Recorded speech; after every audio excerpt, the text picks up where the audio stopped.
If you're for the first time using man and minder with target training, then I suggest you start the session by having dog and man and minder closer to the target to create connection. Target should be now straight between dog and man and minder.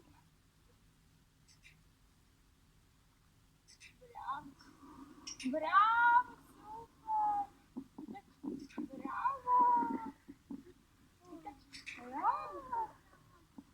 Once dog has nicely connected, touching the target and being rewarded from man and minder, start gradually increasing the distance from where you send the dog, and soon after that, also putting the man and minder further and further away from the target.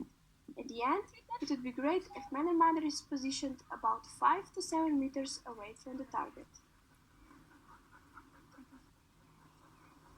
Okay, touch. Bravo. Super.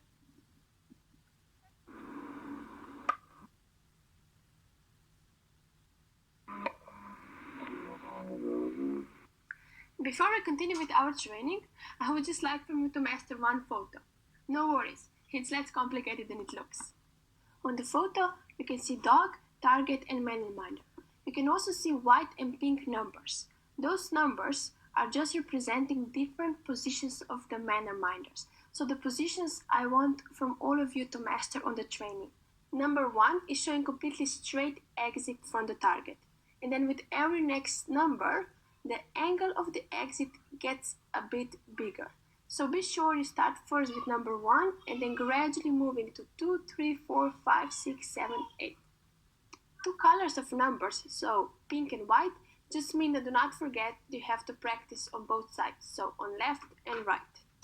On the lower part of the photo, you also have different letters, from A to G. Those letters are just representing different dog's positions before the target. It depends a bit on the dog, which position will be the easiest for him to start with, but I usually start with straight approach and straight exit. So that would be A1 combination in this photo. But with whatever position you start, be sure that you eventually practice all possible combinations, so mixing all letters with all numbers. Last but not least, do not forget to also change your position. On the photo, you can see one handler being positioned once on dog's left and once on dog's right side. That is how you should be also changing your positions during training. In practice, that means that sometimes dog is turning towards you and sometimes away from you. And with all these combinations, this exercise should keep you busy for a while. In the next videos, you will be able to see different man and minder positions and also how I was sending Villa for different positions before the target. So basically mixing our numbers from 1 to 8 and our letters from A to G in order to increase understanding and generalize the behavior to maximum.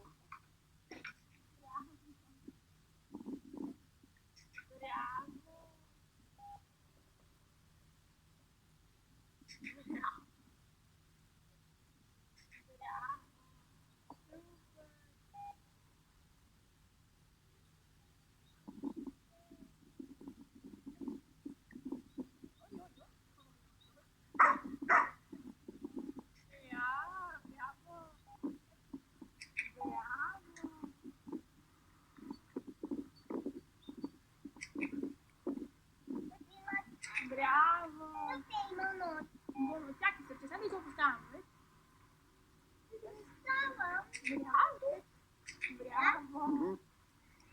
Once dog is able to hit the target nicely, regardless of where man or minder is positioned, start challenging dog by changing your position and standing further and further ahead, and with eventually running more and more.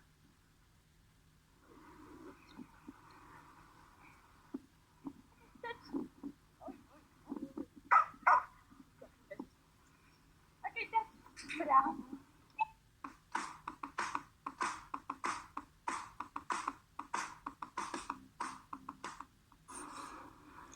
Before you proceed with this target training, be sure you're able to reward the dog also with a toy. I'm usually rewarding Villa with static toy or with a toy from my hand, but the reason for that is because she's a bit crazy dog and I don't feel safe throwing her the ball because she doesn't think much when she's chasing it. But in case you're working with a bit less motivated dog who knows how to catch the ball safely, then you can use it more in this training. Once dog is really good with hitting the target from all positions, you can start adding a wing before the target.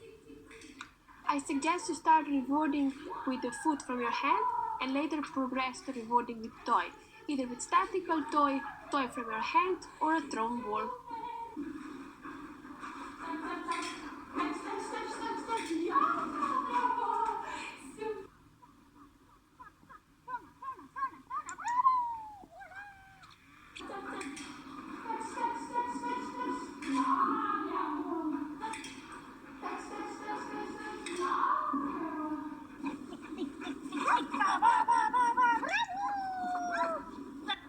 One challenging exercise is also crossing the target before the dog or making a front cross before the target. Be sure to try them both.